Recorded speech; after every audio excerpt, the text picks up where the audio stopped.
Pertama sekali berkaitan dengan imbasan kod MySejahtera.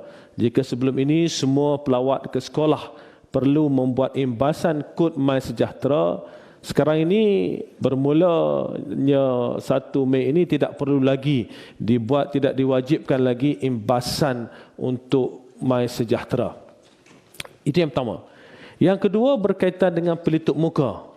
Seperti mana yang diumumkan oleh Kementerian Kesihatan Malaysia selaras dengan apa yang telah diumumkan semalam, pelitup muka wajib dipakai ketika berada di ruangan tertutup dalam premis sekolah dan institusi pendidikan bawah KPM.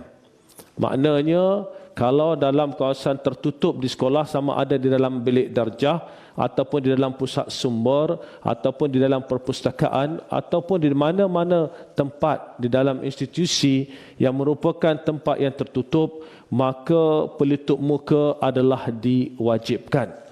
Namun begitu, terdapat beberapa pengecualian kepada pemakaian pelitup muka ini. Pertama sekali, jika mereka berada bersendirian. Ya. Yang kedua, ini yang satu ingin kami jelaskan, untuk guru-guru. Guru-guru yang sedang mengajar di hadapan kelas tidak perlu memakai pelitup muka. Seterusnya, semasa aktiviti sukan dan rekreasi termasuklah pendidikan jasmani di sekolah. Ini seperti mana yang kita telah laksanakan.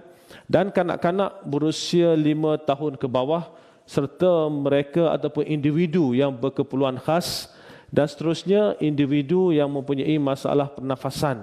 Ini berdasarkan rekod ataupun dokumen kesihatan.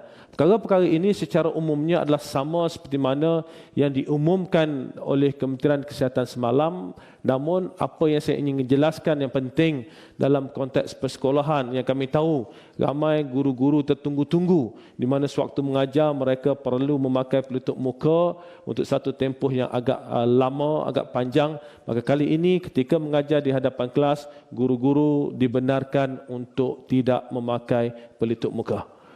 Saudara-saudari, seterusnya apabila berada di luar sekolah, ini juga berada di luar bangunan ataupun berada di kawasan yang terbuka, selaras dengan apa yang diumumkan oleh Kementerian Kesihatan, murid ataupun warga pendidik yang berada di luar bangunan ataupun kawasan terbuka di premis institusi pendidikan bawah KPM boleh membuka pelitup muka, tapi mereka digalakkan untuk memakai pelitup muka dalam keadaan-keadaan tertentu, khususnya apabila melakukan aktiviti secara berkumpulan.